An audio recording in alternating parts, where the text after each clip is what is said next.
There was once a prince who traveled through many different kingdoms until he came to a land where he met a princess. And they fell in love. And they promised to marry.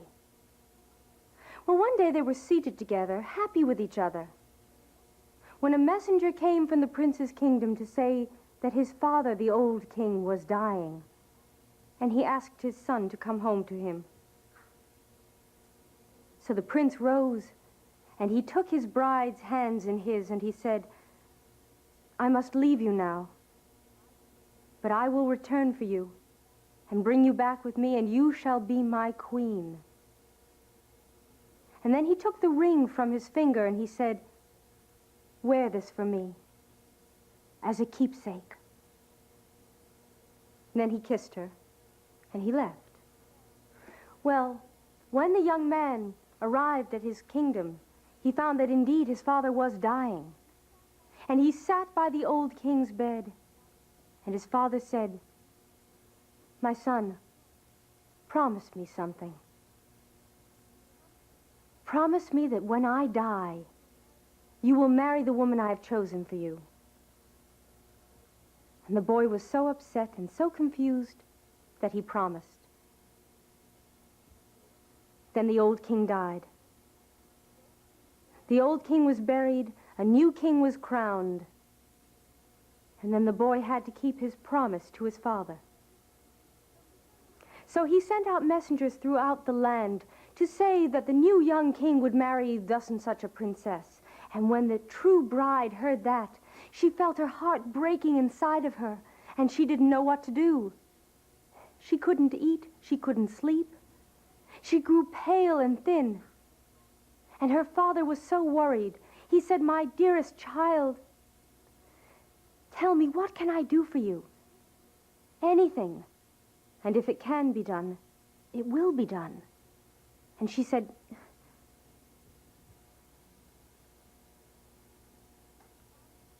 "Find me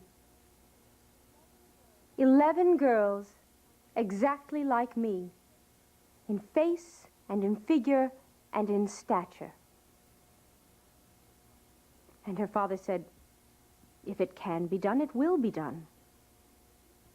And he sent out his messengers, and sure enough, they found 11 girls exactly like his daughter, in face and in figure and in stature.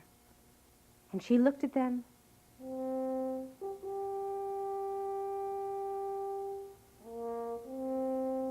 Then she went to the tailor, and she had the tailor make her 12 costumes, huntsmen's costumes.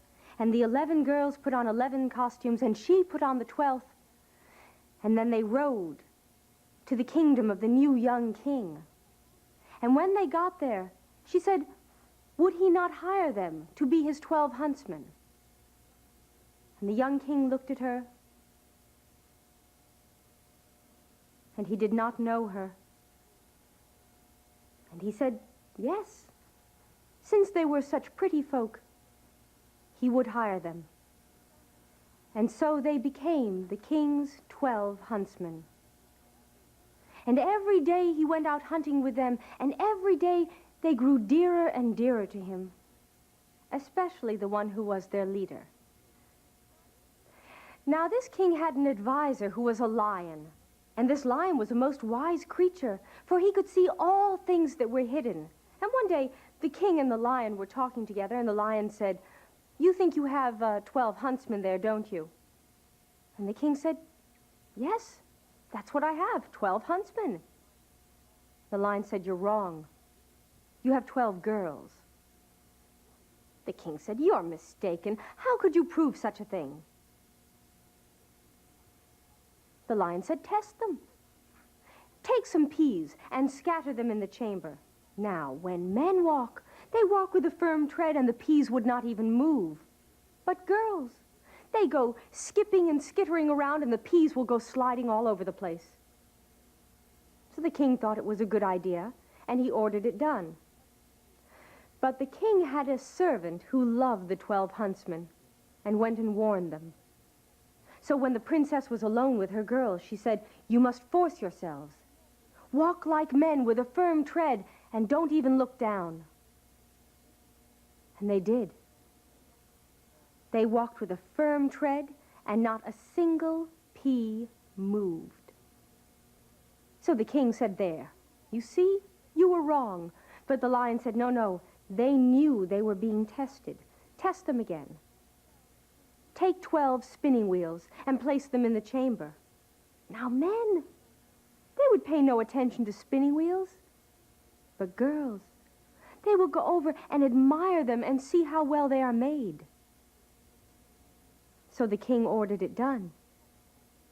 But the servant went and warned them. So when the princess was alone with her girls, she said, "You must force yourselves.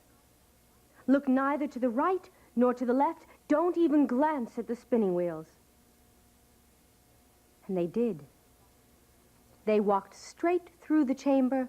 They looked neither to the right nor to the left. So the king said, "There, you see, you were mistaken." The lion said, "No, test them again." But this time, the king would not believe his advisor, and he had the lion thrown out of court. Now time went by, and every day they went out hunting, and every day they grew dearer and dearer to the king, especially the one who was their leader. And one day they were out hunting together when a messenger came to say that the new young princess was coming. And when the true bride heard that, she felt her heart crack inside of her, and she fell off of her horse in a faint. Well, the king went to help his dear huntsman, and when he went to lift him up, the glove came off of her hand. And there,